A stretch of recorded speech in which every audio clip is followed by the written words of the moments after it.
My husband told the wedding hostess I was just the driver. I smiled, set down my gift, and walked back to the car. 2 blocks away, I pulled over and waited. They should have checked what was inside the box. The hostess looked at her clipboard a second time, then a third, running her finger down the column of names the way people do when they're hoping a name will materialize if they look hard enough. It didn't. "I'm sorry," she said, with the careful tone of someone trained to deliver bad news to people wearing good clothes. "I don't see you on the list." I was wearing a black midi dress I'd bought specifically for this night, pearl earrings, my good heels, the ones I saved for occasions that mattered. I had driven 40 minutes in holiday weekend traffic to get here. I was holding a silver gift box with a navy ribbon that I had wrapped myself because I do everything myself, which is the central fact of my life and the thing this story is really about. "Could you check again?" I said. "It might be under my married name, Reyes, Mara Reyes." She was checking when Vivian appeared. My mother-in-law materialized from the interior of the venue the way she always did, as if summoned by the scent of someone else's discomfort. She was in a silk gown the color of champagne, diamonds at her throat, a glass of something in her hand that I would have bet money was her 4th gin of the evening. She looked at me standing in the entrance with my silver box and my good heels, and she smiled. It was not a kind smile. "Did you actually think you were invited?" she said, loud enough for the 2 bridesmaids visible behind her to hear every word. She leaned close enough that I could smell the juniper on her breath. How pathetic. The bridesmaids looked at each other with the smirk of women who have been given permission. I turned to my husband. Ethan was standing 6 feet away near the entry table, a champagne flute already in his hand, tie loosened, looking like the version of himself he became around his family. Bigger, louder, entitled in a way he only remembered he was allowed to be when I wasn't the audience. He had seen the entire thing. He had watched his mother lean into my face and laugh. He looked past me at the open bar. "She's just the driver," he told the hostess pleasantly. "She's dropping off a gift." The hostess blinked. The bridesmaids smirked. 3 senior guests near the entrance turned to look. Something happened inside me in that moment that I have tried to describe to people since and can never quite get right. It wasn't humiliation. I'd had 8 years of practice building immunity to that particular feeling. It wasn't grief or rage or the hot sting of tears I could feel my body considering. It was something much quieter and much more dangerous. It went still. Everything went completely, terrifyingly still. I smiled, not sadly, not apologetically, the kind of smile that doesn't reach the eyes because it isn't meant to. "Of course," I said softly. "Then please give them this." I set the silver box on the entry table, navy ribbon, heavy, heavier than a crystal vase or a set of dinner plates had any reason to be, beautifully wrapped. I turned, walked back through the entrance, crossed the parking lot in my good heels, got in my car, and did not cry. I drove 2 blocks, pulled over under a live oak tree on a quiet residential street, cut the engine, and waited. Here's what none of them knew about me. My name is Mara Reyes. I'm 34 years old. I'm a senior risk analyst at a financial forensics firm in Chicago, which means I spend my professional life finding the things that people have hidden inside numbers, discrepancies, patterns that don't fit, lies wearing the costume of legitimate transactions. I am very, very good at my job. And 3 months ago, while Ethan spent a long weekend at Pebble Beach with his college friends, supposedly, I was sitting at his home office desk at 2 in the morning, the house dark and quiet around me, watching a digital safe open for the 2nd time because I had written down the combination the first time I had watched him open it 2 years earlier, and filed the number in a place inside my head that I keep for things I might need later. I am very, very good at that too. I had been married to Ethan Mercer for 8 years before I understood what I had actually married into. We met when I was 25 and he was 27 at a fundraiser for a literacy nonprofit where I'd volunteered since college. He was charming in the specific way of men who have been told they are special since childhood. Attentive, funny, magnetic when he wanted to be. He was finishing his MBA. He had student loan debt that would have made most people flinch, and a confidence about his future that somehow made the debt seem like a temporary clerical error rather than a real number. I was making decent money at my first analyst job. Not remarkable money, but enough. I paid for dinners while he finished the degree. I picked up the rent difference when his firm's signing bonus was delayed by 6 weeks, then 12, then quietly stopped being discussed. I told myself these were short-term imbalances in a long-term partnership. Ethan's mother, Vivian Mercer, had money the way some people have a personality, as the dominant, defining feature that organized everything around it. She owned a consulting firm that had made her wealthy in the 1990s, and had spent the subsequent decades converting that wealth into social standing, which is a full-time occupation in the circles she ran in. She was sharp and theatrical, and had the ability to make you feel, in a single look, that your shoes were slightly wrong. She had never liked me. Not from the first dinner, not ever. I was not from the right family, not from the right background, not from the world she had designed Ethan to inhabit. She was civil enough in the way that women of her class are civil, the kind of civility that is actually a sustained, elegant form of dismissal. I told myself it didn't matter. I told myself Ethan chose me, not her. I told myself that for 8 years. The first real crack appeared 18 months into our marriage, at a dinner for Ethan's firm where I overheard him describe me to a senior partner as supportive in the background, the kind of phrase that sounds like a compliment and is actually a category, a way of placing someone outside the conversation. I I drove home that night telling myself he was nervous, that it was the social pressure of client-facing events, that it didn't mean anything. The second crack came when he made partner. I had worked 2 years of 60-hour weeks, my own overtime, not his, to build savings that covered the gap when his variable comp came in low during the 2 lean years it took him to climb. When the partnership came through, there was a celebratory dinner at the kind of restaurant where the menu doesn't include prices. His mother sat at the head of the table. His sister Caroline sat beside him. I sat at the far end, and the toast Vivian gave did not mention me once. I drove home from that dinner thinking, if this is the pattern, what does the pattern become? I filed the question and kept going. The affair I found by accident, in the way people find things they should have looked for earlier. A phone left unlocked. A name I didn't recognize appearing 4 times in an hour. I didn't confront him. I'm a forensic analyst. I don't confront. I document. What I found in the following weeks confirmed the affair. A woman named Priya, an associate at his firm, 18 months of messages that made the nature of things clear. But the affair wasn't the thing that stopped my blood cold. The money was. The night Ethan left for Pebble Beach, I waited 2 hours after his car pulled out of the garage. Then I went into his home office, sat down at his desk, and opened the digital safe. Inside, a laptop I had never seen. Matte black, no branding, the kind of machine you buy specifically because it has no identity. And a thumb drive taped to the inside of the safe door with a strip of electrical tape, which is exactly where someone who thinks they're clever hides something they believe is hidden. I put on gloves, nitrile, the kind I keep for document work, and opened the laptop. I am a senior risk analyst specializing in financial forensics. I have spent 11 years learning how money moves, how it hides, how the trail it leaves behind can be mapped if you know what you're looking at. I have testified in 3 federal cases as an expert witness. I have a certification in digital forensic accounting from Northwestern and a clearance that I am not going to name in this story. What I found on that laptop took me 6 hours to fully comprehend. 3 years of systematic embezzlement from the escrow accounts at Ethan's firm, a mid-size M&A advisory shop with 17 partners, and a client roster that included 2 publicly traded companies and several private equity funds with combined assets in the billions. The mechanism was elegant, in the way that fraud is always elegant when someone smart designs it. Fractional diversions timed to large transaction closings, amounts small enough per instance to fall below standard audit flags, routed through a series of shell entities that existed on paper and nowhere else. The shells were controlled by one beneficial owner, Vivian Mercer. Her name appeared 47 times in the documentation, not always directly, sometimes through a management company, sometimes through a charitable foundation registered in Delaware that had never filed a public 990 and had no verifiable activity. But the routing was there. The IP addresses were there. The encrypted email threads, like which I recovered using tools I have legitimate access to through my firm's forensic license, were there. Total amount diverted over 36 months, $4.3 million. Of that amount, $250,000 had been routed in the past 6 months through a vendor account registered to a company called Mercer Event Solutions, which, when I traced it, was a shell created 8 months ago for the express purpose of paying for Caroline's wedding. Every orchid, every bottle of champagne, the string quartet, the venue deposit, the dress Caroline was going to wear down the aisle, the honeymoon booked at a resort in Tuscany, all of it, stolen money. I sat at that desk for a while after I finished, just breathing. Then I photographed every document, transferred every file to an encrypted drive of my own, replaced everything exactly as I had found it, and went to bed. I did not sleep, but I went to bed. I spent the next 3 weeks doing what I do, building a dossier, not rushing it, not reacting, constructing something that had no gaps, no assumptions, no soft spots where a defense attorney could find purchase. Tab A, the embezzlement transactions, mapped to the corresponding client account closings they had been diverted from, with timestamps and routing numbers. Tab B, the shell company registry filings, the beneficial ownership records, the bank account signatories. Tab C, the email threads, decrypted, printed, cross-referenced with the transaction dates.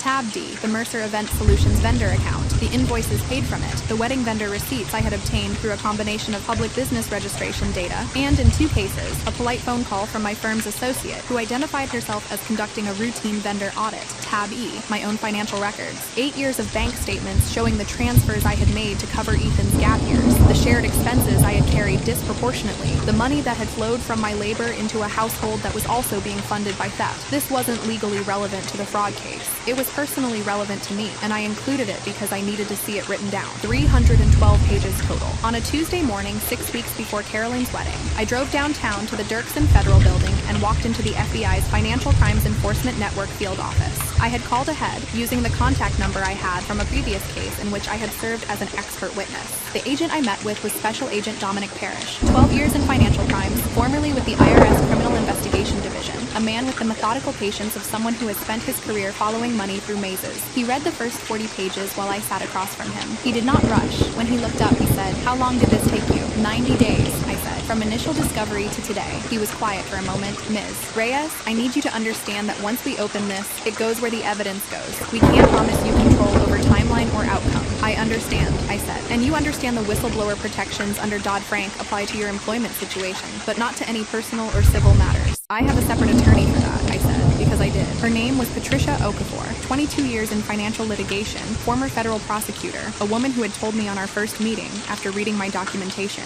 "You've essentially done my job for me." Agent Parrish took the dossier. He told me they would be in contact. He did not tell me when. I went home, made dinner, and waited for Ethan to come back from work. I smiled when he walked in. I am very, very good at waiting. The 6 weeks between that meeting and the wedding were the strangest of my life. I knew what was coming. I did not know exactly when. Agent Parrish had called me twice with verification questions, both times from a number that showed up as unknown on my phone. On our second call, he had said carefully that the Bureau was actively developing the matter, which I understood to mean that they were building their own corroborating case around my documentation before moving. I had also filed for divorce. Patricia Okafor had advised me to file quietly, serve the papers through a process server rather than in person, and let the legal clock start running while the criminal process did the same. The papers were filed on a Thursday. They would be served after the wedding, on the Monday following, which Patricia had selected specifically because by that point, based on what she had heard from her contacts, the federal matter would be in motion, and Ethan's ability to respond to civil litigation would be significantly complicated. I had also done one more thing. I had built the gift. It was a silver box, 12 by 16 inches, wrapped in navy ribbon. Inside, 312 pages of forensic documentation,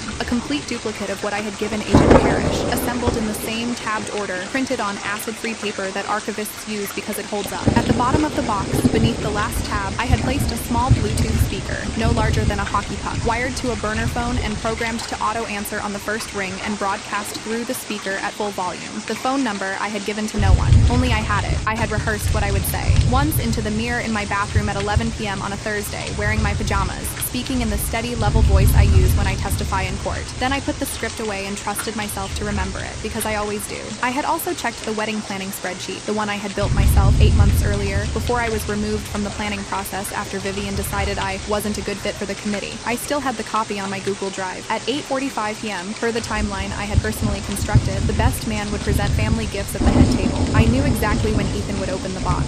Standing at the entrance that night, listening to Vivian say how pathetic in front of the bridesmaids and the guests and my husband of 8 years, that was the moment I understood that I had been right to build what I built. Not because it validated my anger, because it confirmed what I had known for months, that these people were never going to surprise me. They were going to be exactly who they had always been, right up until the second the floor opened underneath them. I set the box on the entry table with both hands. "Of course," I said. "Then please give them this." I smiled at the hostess. I did not look at Ethan. I did not look at Vivian. I walked back to my car, drove 2 blocks, and pulled over under a live oak tree on a residential street where I could see the venue lights through the branches. I cut the engine. I put the phone on the seat beside me. I checked the time. 8:31 p.m. I waited. 8:38, 8:42, 8:44. My hands were completely steady on my knees. I noticed that specifically, the absence of trembling. After 8 years of absorbing the weight of another person's life while being told I was supplementary to it, my hands were the stillest they had ever been. 8:45, I dialed. Later, from witness accounts that were eventually part of the public record, I was able to reconstruct what happened inside the tent. The best man, Ethan's college friend Marcus, who would later cooperate fully with federal investigators in exchange for immunity, had carried the silver box to the head table as scheduled. He had set it in front of Caroline, who was still in her dress,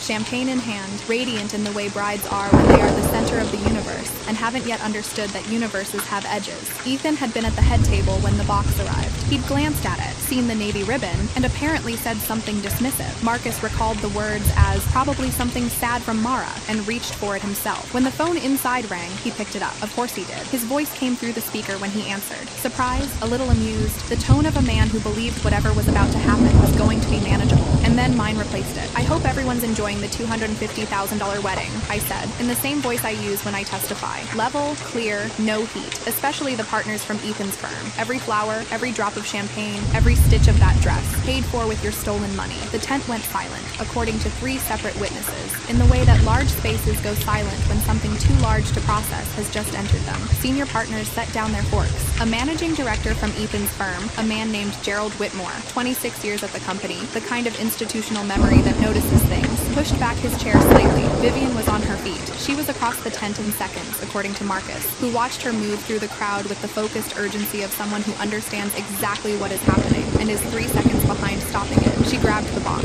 She began tearing through the tabs, scattering pages, looking for the speaker, clawing through 312 pages of documentation that, even in her panic, she had to understand, in some part of her brain that was still functioning, was not going to get better the longer she looked at it. Ethan had dropped the phone. It didn't matter. The speaker continued. I know about the Cayman Foundations, my voice said. I know about the Peterson acquisition escrow. I know about all of it. A pause. I had timed it deliberately. You called me the driver tonight.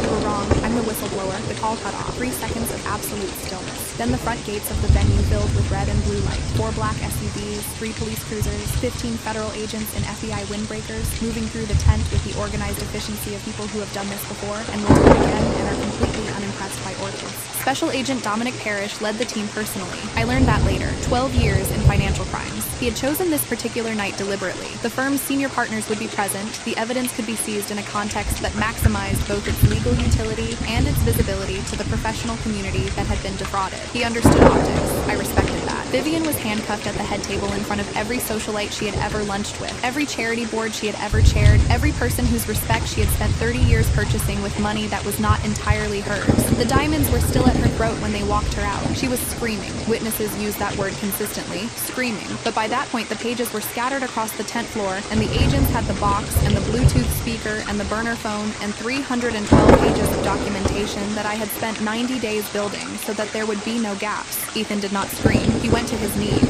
That detail stayed with me longer than I expected it to. Not with satisfaction exactly. More with the feeling of seeing something confirmed. He went to his knees because that is what people do when the weight of what they have done, carried for so long inside the fiction of a life that appeared successful, finally arrives all at once. The knees go first, then everything else. Caroline, in her stolen dress, stood at the head table and watched her wedding become a federal crime scene. I was sitting in a dark car 2 blocks away, watching red and blue light strobe through the branches of a live oak tree. I didn't smile. I didn't cheer. I didn't feel the hot rush of vindication I had expected for 8 years of small and large diminishments. For every dinner where I sat at the wrong end of the table. For every introduction where I was described as supportive in the background. For the night my husband told a hostess I was the driver. I put the car in drive. He wasn't wrong about that part, as it turned out. I had been driving. For 8 years, I had been the one behind the wheel, keeping the thing moving, covering the distance, doing the work that doesn't get acknowledged because acknowledged work stops being useful to people who need you not to notice what you're doing. I drove. Vivian Mercer was indicted on 14 counts. Wire fraud, money laundering, conspiracy, and several others that Patricia Okafor explained to me over the phone the morning the indictment was unsealed, reading from the document with the quiet pleasure of someone who has done this work for 22 years and still finds a clean indictment satisfying. Ethan was indicted on 9 counts. He hired a defense attorney who spent 3 months trying to build a case around the argument that he had been misled by his mother, a position that might have been more sympathetic if the evidence hadn't included encrypted emails between them discussing the routing structure in language that left no room for misinterpretation. He pled guilty to 3 counts in a negotiated agreement: 18 months, minimum security federal facility, 3 years probation, full restitution. The firm, or what remained of it, was placed under a consent decree and a court-appointed monitor. Gerald Whitmore, the managing director who had been in the tent that night, became the de facto head of the restructured entity. He called my office 3 weeks after the arrest to thank me, which was a strange conversation, and which I ended as quickly as professionally possible. The divorce was finalized 7 months after I filed it. Patricia secured a settlement that included my full financial contribution over 8 years, calculated to the dollar using my own records in tab E of the dossier, plus interest. The marital home, in which my down payment had constituted 60% of the initial equity, went to me in full. Ethan signed the papers from federal custody. He sent me one message through his attorney, which Patricia forwarded to me and which I read once. I hope someday you understand how much of this you caused. I read it. I put the phone down. I went back to the document I was working on. There is an end to this story, but it doesn't arrive with a bang. It arrives quietly, the way things actually end when they're real. 14 months after the night at the venue, I was sitting on the porch of the marital home, my home now, the one I had always carried 60% of, on a Sunday morning in early fall, coffee in hand, reading. The neighborhood was quiet. A neighbor's dog was doing something ridiculous in the yard across the street. The light was the color of the specific September light that has always made me feel, for no articulable reason, that things are going to be all right. My phone buzzed. A news alert. Vivian Mercer, sentenced to 84 months federal prison. Restitution ordered, $4.3 million.